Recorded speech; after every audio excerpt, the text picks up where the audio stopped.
बिस्मिल्लाहिर्रहमानिर्रहीम। अस्सलामुअलैकुम वरहमतुल्लाहि वबरकातुहू। मेरा नाम होम्योपैथिक डॉक्टर मोहम्मद खुर्रम है और मैं एक क्लासिकल होम्योपैथिक डॉक्टर हूँ। ये वीडियोस मैं सिर्फ होम्योपैथिक डॉक्टर्स और होम्योपैथिक स्टूडेंट्स के लिए बना रहा हूँ। इस वीडियो का उन्वान है एपिस पर्सनैलिटी इन होम्योपैथिक। एपिस की पर्सनैलिटी के बारे में मैं कुछ इस वीडियो में आपको बयान करूँगा और कोशिश करूँगा कि एपिस के माइंड को, उसकी पर्सनैलिटी को और उसके PQRS सिम्टम्स आपको डिस्कस किए जाएं ताकि आप उसको इजीली फोकस कर सकें और इजीली आपके पास जब पेशेंट आए तो आप उसको कैसे जज कर सकें कि ये एपिस है। पहले थोड़ा सा इसका स्लाइडली बैकग्राउंड समझा दूँ। ये राइट साइडेड मेडिसिन होती है, हॉट मेडिसिन होती है। इसका पेशेंट जो है ना, इसको एग्रीवेशंस जो होती हैं हॉट वेदर से, हॉट एप्लीकेशन से और गर्म चीज़ों से होता है। दूसरा, ये पेशेंट, ये मेडिसिन बनाई जाती है हनी बी से, शहद की मक्खी से। अगर हम शहद की मक्खी का थोड़ा सा बैकग्राउंड समझें तो ये मलका होती है। ये मलका जो होती है वो किसी को भी बर्दाश्त नहीं करती। अच्छा, जब मलका किसी को बर्दाश्त नहीं करती, उसके नीचे रियाया काम करती, उसके नीचे जो दूसरी बीज होती हैं वो काम कर रही होती और ये अपने ही खोल में, अपने ही इलाके में रहती है। और इसने जब भी कोई काम करना होता है तो ये अपने इलाके से बाहर जाती है, इसके इलाके में कोई नहीं आ सकता, ये मार देती है इसको। तो ये है हनी बी का थोड़ा सा आपको बैकग्राउंड मैंने समझाया। अच्छा, ये पेशेंट कैसा होगा? पेशेंट होगा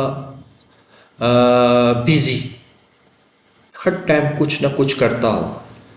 ये पेशेंट एक काम नहीं करेगा अपनी लाइफ में, मुख्तलिफ काम करता होगा, मुख्तलिफ जॉब्स करता होगा, बहुत ज़्यादा हार्ड वर्कर होगा, अपने काम में बहुत मेहनत करेगा, रात देखेगा ना दिन देखेगा, रात को भी बिजी, दिन को भी बिजी। सुस्त लोगों में एपिस काम नहीं करेगी, ना एपिस पर्सनैलिटी होती। इरिटेबल होगा, अगर आप इससे कोई सवाल करेंगे तो ये इरिटेट हो जाएगा, गुस्से में आ जाएगा और जब गुस्से में आएगा तो चीज़ें तोड़ेगा। और भी बहुत सारी मेडिसिन हैं जो चीज़ें तोड़ती हैं, जिसमें ट्यूबर है, स्टेफी है, ठीक है ना। इसी तरह ये एपिस भी क्या करेगी, जब गुस्से में आती तो इसके हाथ में जो चीज़ होती है ये तोड़ देती है, उसको ज़ाया कर देती है। दूसरा, ये इसके हाथ में जब भी कोई चीज़ होगी तो वो गिर जाएगी, ड्रॉप कर देगी। आपने अक्सर देखा होगा कई लोग जैसे कोई बर्तन उठा रहे होते हैं या कोई चीज़ उठा रहे होते तो जाते जाते उनके हाथ से ड्रॉप हो जाती है।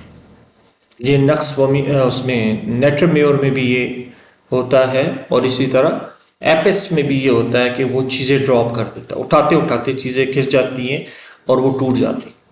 इसके पीछे वजह क्या होती है? इसके पीछे वजह ये होती है कि ये हरी होता है, हस्ती होता है, बहुत तेज़ी तेज़ी से काम करता है। तो जल्दबाज लोग जो होते हैं उनसे हमेशा नुकसान ज़्यादा होते हैं, हमेशा उनके काम ख़राब होते हैं, हमेशा वो कोई भी चीज़ उठाते उठाते उठाते तोड़ देते हैं। इसी तरह वो कोई भी काम कर रहे होते हैं, हाँ, एपिस क्या करेगा, कोई ना कोई काम करता होगा, अगर वो स्विच को टाइट कर रहा होगा तो इतना टाइट करेगा स्विच तोड़ देगा। तो ये वो काम, जो काम इनको, जिसमें सब्र ना हो, ये वो नहीं कर सकते। ये हमेशा हर काम में हरी हस्ती करते हैं, हरी होते हैं, जल्दबाज होते हैं, हाइपर एक्टिव होते हैं, एक जगह पे टिक के नहीं बैठ सकते, इधर जाएंगे उधर। हनी बी देखें ना, हनी बी को अगर आप हनी बी का कॉन्सेप्ट देखें तो हनी बी एक जगह नहीं टिकती, वो कभी ना कभी इधर जा रही है, उधर जा रही, इधर जा रही, उड़ती रहती है हर टाइम। अब हमारे जब होम्योपैथिक मेडिसिन्स को प्रूव किया जाता था तो आपको एज ए होम्योपैथ ये चीज़ पता है कि वो सेहतमंद बंदों को वो मेडिसिन दी जाती थी, सेहतमंद बंदों पे अप्लाई की जाती थी, और उसके बाद उनके सिम्टम्स नोट किए जाते थे कि जो उनको डे बाय डे आ रहे होते थे। उनमें उसकी एंजाइटी देखी जाती थी, उसका फेयर देखा जाता था, उसका गुस्सा देखा जाता था, और उसमें सबसे इम्पॉर्टेंट चीज़ देखी जाती थी कि उसकी नींद कैसी है, उसको ख्वाब कैसे आते हैं। तो ये प्योर ह्यूमन बीइंग्स पे हमारी होम्योपैथिक मेडिसिन्स प्रूव हुई उनके नेचर पे, उनके माइंड पे, उनके फिज़िकल्स पे, उनके जर्नल्स पे, और उसके बाद जाके कितने पेशेंट्स पे ये जब अप्लाई की जाती थी और उसके बाद जाके ये डिसाइड किया जाता था कि ये सिम्टम्स इस मेडिसिन्स के PQRS हैं, ये लाजमी इसमें होंगे, तो आप पेशेंट को देंगे तो वो पेशेंट ठीक हो जाएगा। एपिस की जो नींद है, ख्वाब है, वो ख्वाब में भी उड़ाता है।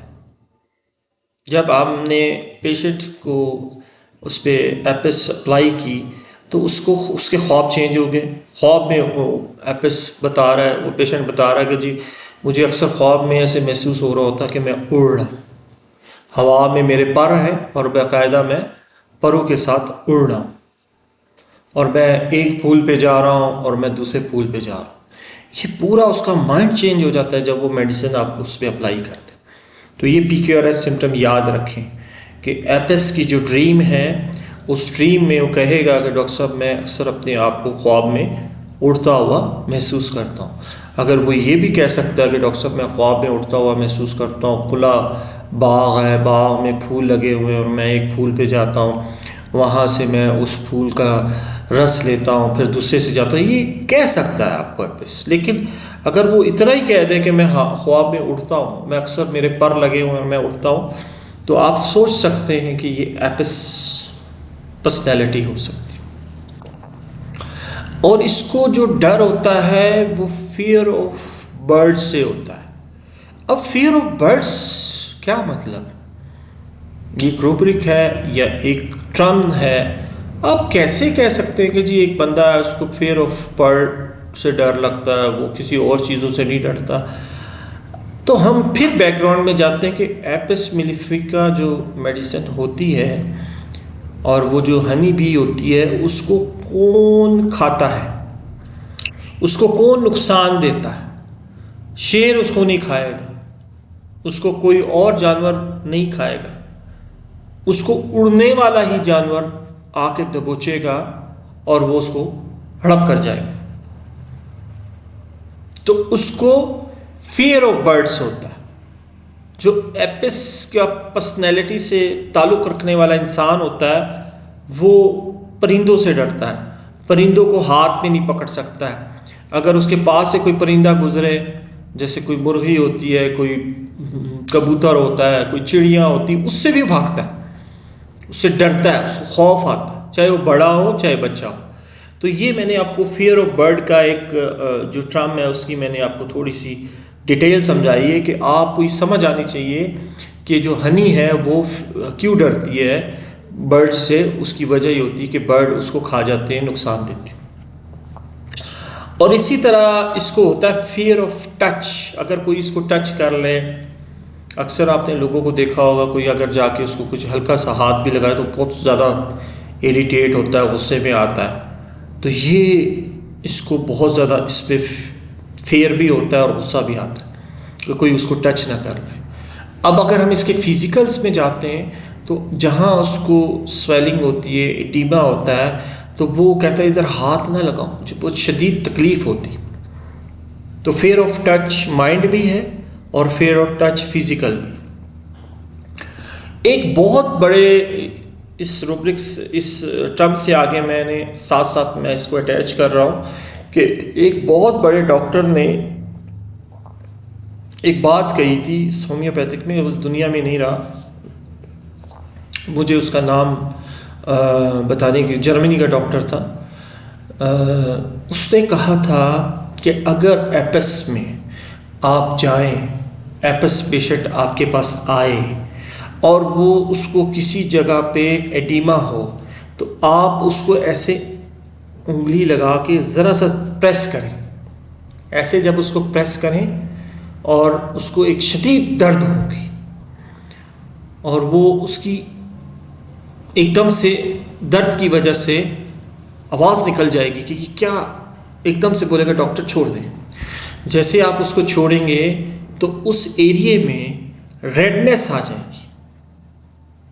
वैसे वो सरफेस जो होगा वाइट होगी और एडिमा होगा, जैसे ही उंगली प्रेस करेंगे तो उस पर बाकायदा खड्डा पड़ जाएगा और वो जगह रेड हो जाएगी और उसको तकलीफ़ होगी और थोड़ी देर के बाद वो जगह आहिस्ता आहिस्ता आहिस्ता उसके अंदर रेडनेस ख़त्म हो जाएगी और वापस उस स्किन का कलर वाइट हो जाएगा और वापस से वो एडिमा बन जाएगा। ये PQRS सिम्टम है। मैं अपने होम्योपैथिक डॉक्टर्स को देना चाहता हूँ और समझाना चाहता हूँ, ये लाजमी आपने एपस के पेशेंट में देखना है। अगर ये सिम्टम आपको मिल गया, आप फिज़िकल एग्ज़ामिनेशन कर रहे हैं उसके पाँव को या उसके पाँव के पास या किसी जगह में अगर एडिमा है, आप हल्का सा उसको अंगूठे से प्रेस करते हैं और वो एकदम से दर्द से तकलीफ़ से कराता है और आप जैसे ही वो अंगूठा हटाते हैं तो वो जगह हल्की सी रेडनेस आ जाती है और खड़ा हो जाता है उसमें और थोड़ी देर के बाद वो वापस उसी तरह हो जाती, तो वो एपिस मेलिफिका है। पर्सनैलिटी भी है और उस पर वो बहुत अच्छा काम करेगी एडिमा में। अच्छा, इसका एक और मैं आपको एक PQRS सिम्टम देने जा रहा हूँ। फिज़िकल अपीयरेंस में पेशेंट आपके पास आएगा तो उसको सीरियस इन्फेक्शन होगा UTI में, यूरिन में। अक्सर एपिस को यूरिन में इन्फेक्शन होता है और बहुत सीरियस हो जाता है।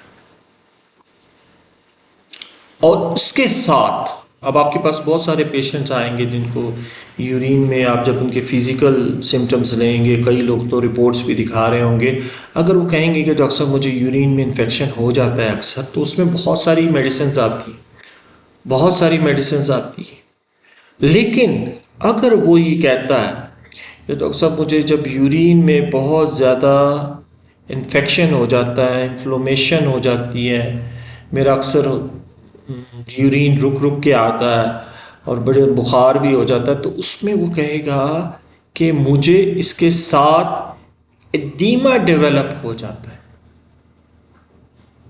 एडीमा स्वेलिंग कहते हैं, आंखों के नीचे हो जाती है, हाथों की इन जगहों पे हो जाती है, ये जगहों पे हो जाती है, पाँव में आपके जो फीट है उसके ऊपर वाले हिस्से में एडीमा डेवलप हो जाता है। अगर पेशेंट आपको UTI इन्फेक्शंस के साथ आके ये बात कहता है तो ही और she is 100% Apis mellifica personality. ये 2 पॉइंट एडिमा के बारे में आपने याद रखने हैं, जो मैंने एक आपको पहले वाला पॉइंट बताया और एक दूसरा पॉइंट बताया। ये है तो फिज़िकल, लेकिन ये फिज़िकल वो हैं जो PQRS है। अगर ये उस पेशेंट में नहीं होगा तो आप एपिस देंगे तो एपिस कुछ भी नहीं करेगी। तो आपने स्टेप बाय स्टेप चलना है। हमारा मेडिसिन पढ़ने का तरीका जो है वो चेंज है, हम कंफ्यूज हो जाते हैं। तो स्टेप बाय स्टेप अगर आप मेडिसिन को पढ़ने का तरीका सीख जाएंगे तो आप कभी भी उस मेडिसिन की पर्सनैलिटी को भूल नहीं पाएंगे। इसी तरह इसकी सेक्सुअल डिज़ायर्स बहुत ज़्यादा होती हैं। ये फीमेल पेशेंट हो या मेल पेशेंट हो, इसकी सेक्सुअल डिज़ायर बहुत होती है। अब आपके पास जो हमारे एशियन कंट्री में आके पेशेंट तो ये चीज़ें नहीं बताएगा, लेकिन आपने उसको जज करना है, इनडायरेक्टली क्वेश्चंस करने, तो फिर जाके पता चले। अब हम दोबारा से एपस की तरफ चले जाते हैं, हनी बी की तरफ चले जाते हैं कि वो क्या करती है, उसकी उसकी जो बर्थ है वो किस तरह होती है, वो नस्ल किस तरह बढ़ती है। एपिस मिलिफिका क्या करती है, जो हनी बी होती है वो अपने ही इलाके में रहती है और किसी को भी उसके इलाके में आने की इजाज़त नहीं होती जब तक उसकी मर्ज़ी ना हो। और एपिस जो होती है वो क्या करती है, हनी बी, उसने अगर अपनी ग्रो बढ़ाने के लिए वो क्या करती है, वो बाहर निकलती है, अपने महल से बाहर निकलती है या अपने घर से बाहर निकलती है और वो जाके जो मेल बीज होती हैं उसके साथ वो फिर उनका जो एक मिलाप होता है और उसके बाद वो मेल बी जो है वो मर जाता है और उसके बाद वो अंडे देना शुरू कर देती है और आगे से उसकी नस्ल बढ़ती है। अगर आप ये एपिस के बारे में, आप हनी बी के बारे में अगर डिटेल्स से जाके पढ़ेंगे, हनी बी क्या होती है, उसकी ग्रोथ कैसे होती है, उसका तरीक़ाकार, हनी को लेने का तरीका क्या होता है, ये सब उसमें लिखा हुआ है। तो हमारी जो मेडिसिन प्रूव होती हैं इन सबको मद्देनज़र रखा जाता है और फिर उसकी प्रूविंग होती है। तो इसका मतलब ये इसमें सेक्सुअल जो वो होती है वो बहुत इंक्रीज़ होती है और इसका जिससे दिल करता जाके अपनी वो सेक्सुअल ड्राइव्स जो होती हैं वो पूरी कर लेती है और इसको कोई भी रोकने वाला नहीं होता क्योंकि ये बलका होती है। तो ये चीज़ आपने मद्देनज़र रखनी है और उससे फिर इसको इन्फेक्शंस होते हैं, यूटीआई इन्फेक्शन ज़्यादा होते हैं। इसमें ज़रूरी नहीं है कि आपको हर हनी बी इस तरह मिलेगी, आपके पास हनी बी पर्सनैलिटी आएगी, लेकिन उसके अंदर ही क्वालिटी, उसके माइंड में ये चीज़ होगी और नेचुरली उसमें ये चीज़ें होंगी, तो जिसकी वजह से उसके अंदर ये बीमारियाँ और ये चीज़ें हो रही होती। और इसके अंदर सबसे बड़ी चीज़ होती है, अगर ये फीमेल होती है तो ये फीमेल से जेलस होती है, ये फीमेल से जेलस होती है। ये अगर इसका हस्बैंड होगा तो ये जेलस होगी कि कोई औरत इसके हस्बैंड के साथ बात भी करे, जो बहुत जेलस होगी और ये अपने हस्बैंड को कुछ नहीं कहेगी, ये उस औरत के ख़िलाफ़ हो जाएगी, उससे बदला लेने की ख्वाहिश रखेगी, उससे जेलस होगी। ये इसके अंदर होगा। जब आपके पास पेशेंट्स आएंगी और वो डिस्कस करेंगे तो आप देखेंगे कि अक्सर पेशेंट्स आपसे डिस्कस करेंगे कि हमारे हस्बैंड से अगर कोई बात करता है तो हमें बड़ा गुस्सा आता है, हम कहते हैं उसको मार दें। वो ये नहीं कहते हम अपने हस्बैंड को मार दें। तो ये एपिस होती है। इसी तरह मेल्स में आपका सवाल हो सकता है कि जी मेल्स में भी क्या? जी मेल्स में भी एपिस होती है और एपिस जो मेल में होगा उसको भी यूटीआई इन्फेक्शंस होंगे, यूटीआई में प्रॉब्लम्स होंगी और उसको भी एडीमा, ये सारी चीज़ें उसको होंगी। लेकिन वो क्या करेगा, वो जेलस होगा मेल से, वो फीमेल से जेलस नहीं होगा। ये थोड़ा सा फ़र्क आपको वाज़िया पता होना चाहिए कि जो अगर एपिस फीमेल है तो वो फीमेल से ही जेलस होगी, फीमेल से ही बदला लेगी। इसी तरह अगर मेल एपिस होगा तो मेल से ही बदला लेगा, मेल से ही जेलस होगा। वो अगर जा रहा होगा तो वो नहीं चाहेगा कि मेरी बीवी को कोई देखे, वो नहीं चाहेगा कि उसको कोई मर्द उस पर नज़र डाले। ये उसके एपिस की समझ लें चीज़ें होंगी और उसमें उसका फिर गुस्सा होगा, एंगर होगा और वो ये नहीं चाहेगा कोई उसको टच करे, वो ये नहीं चाहेगा कि उसके माइंड को कोई टच करे, उसकी ऐसी बाउंड्री में कोई आए। एपिस अपनी बाउंड्री में किसी को नहीं आने देता। तो इसलिए ये आपने समझना है कि ये पर्सनैलिटी को हम कैसे बयान करें और किस तरह हम इसको समझें। इसको फियर ऑफ बीइंग अलोन होता है, जब अकेला होता है ना या अकेली होती है तो उस वक्त ये थोड़ा खौफ ज़्यादा होना शुरू हो जाए। इसी तरह ये फिर अपने जगह से बाहर निकलती है और घूम फिर के एपिस भी ऐसे ही होता है, जब अकेला होता है फिर वो जाता है लोगों में, फिर उधर से होके वापस आता है। तो ये एपिस की वो पर्सनैलिटी बयान कर रहा हूँ, जो पेशेंट आपके पास आएगा ये चीज़ें उसके अंदर होनी चाहिए। और ये रात दिन रोएगा बिला वजह, आप एपस को कुछ कह देंगे तो फ़ौरन रोने लग जाएगा। उससे पूछोगे क्यों रोए हो, बोला जी पता नहीं। कोई कॉज नहीं होगा, कोई वजह नहीं होगी, बोलेगा पता ही नहीं। और हार्ड वर्कर होगा, कुछ ना कुछ ना कुछ ना कुछ करता रहेगा। लेकिन जब आप उससे पूछोगे कि ये तुमने 2 घंटे लगा के, किसी बच्चे से पूछेंगे या किसी बच्ची से पूछेंगे कि तुमने 2 घंटे लगा के कभी कागज़ काट रहे हो, कभी ये पेंटिंग कर रहे हो, कभी ये कर रहे हो, कभी वो कर रहे हो, लगे तो तुम 2 घंटे से, इसका नतीजा क्या निकला? कहेगा जी देखें कुछ भी नहीं, बस मेरा दिल कर रहा था कर रहा। उसका रिजल्ट जो होगा ना वो पॉजिटिव नहीं होगा, बस वो उसने अपने आप को मसरूफ रखना। सैड हो जाएगा, थॉट्स जो होंगे उसके सैड आने शुरू हो जाएंगे, अक्सर सैड हो जाएगा। जेलसी मैंने आपको बताई, जेलसी होगी। और एक बात आपको समझाता हूँ जो कि दूसरी मेडिसिन में बहुत ज़्यादा पाई जाती है अक्सर और बेशतर में, ये केयरफुल नहीं होता है, केयरिंग बंदा नहीं होता, ये केयरिंग बंदी नहीं होती, ये दूसरों की परवाह नहीं करते। अगर आप ये कुछ कह दें किसी को तो आप इसको कहें यार आपने तो उसको कुछ कह दिया, तो कह दिया तो कह दिया। ना ही सोचते हैं अपने कदम उठाने पे कि हमने ये गलत किया सही किया। केयरिंग नहीं करते, किसी की केयर करने की इनको ज़रूरत नहीं होती है, मलका नेचर होता है ना। ये कहते हमारी केयर करें लोग, तो ये बॉदर नहीं करते, किसी की बात को बॉदर नहीं करते। अगर कोई कुछ कर रहा भी हो तो इसको परवाह नहीं। तो ये एपिस ठसलेस होता है, इसको प्यास नहीं लगती, प्यास कम ही लगती। और आपको बताया राइट साइडेड होती है, ठीक है ना। तो ये थोड़ा सा मैंने आपको एपिस का वो बैकग्राउंड समझाया जो थोड़ा सा खुश्क है, थोड़ा सा समझने में मुश्किल है। लेकिन अगर आप इसको मद्देनज़र रखें कि एक पेशेंट में, अब थोड़ा सा आपको उस हिसाब से समझाता हूँ जिस हिसाब से मैं आपको अपनी वीडियोस में समझाता हूँ कि पेशेंट आएगा अक्सर व बेशतर आपके पास आके बैठेगा और आपको कहेगा डॉक्टर साहब मुझे आपके कमरे में या आपके क्लिनिक में अगर एसी नहीं चल रहा होगा या पंखा नहीं चल रहा होगा तो कहेगा पंखा चला दें, खिड़की खोल दें, हवा आने दें, मुझे गर्मी बर्दाश्त नहीं होती, एपिस को गर्मी बर्दाश्त नहीं होती। ये पेशेंट आके आपको कहेगा।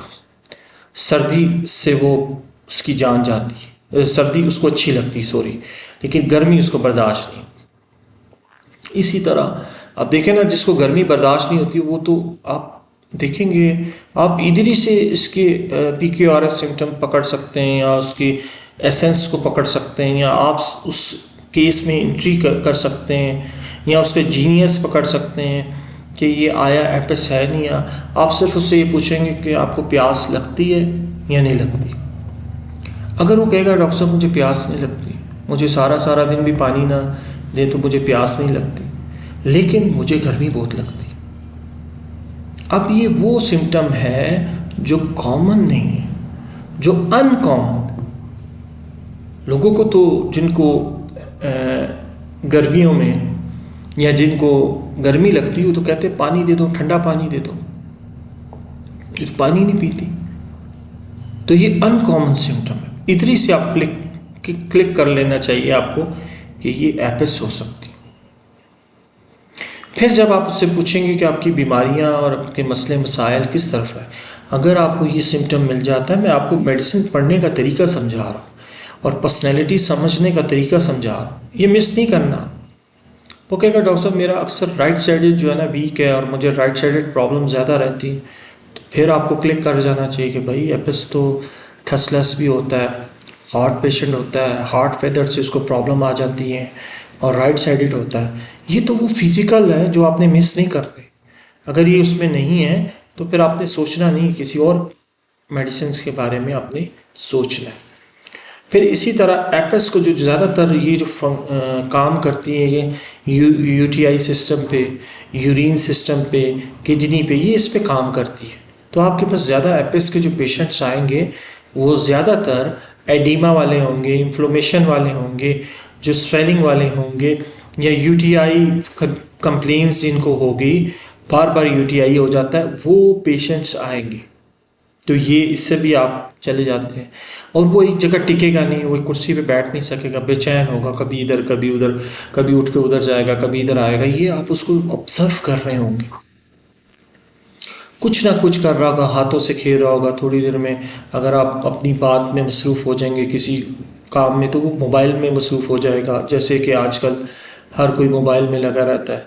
तो इसी तरह वो मसरूफ़ रहेगा।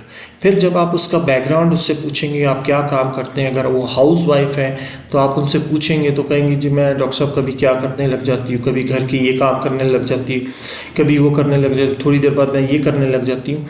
तो आपको ये आ जाएगा कि ये हार्ड वर्कर भी है और बिजी भी है। और रात को मैं जब उठूंगी तो फिर मैं रात को उठ के कोई ना कोई काम करने लग जाऊंगी, तो इसको पकड़ लूंगी। तो मुझे ना मैं रात देखती हूँ ना दिन देखती हूँ, कुछ ना कुछ करती है। एपेस हमेशा आप देखेंगे कुछ ना कुछ करती रहती है।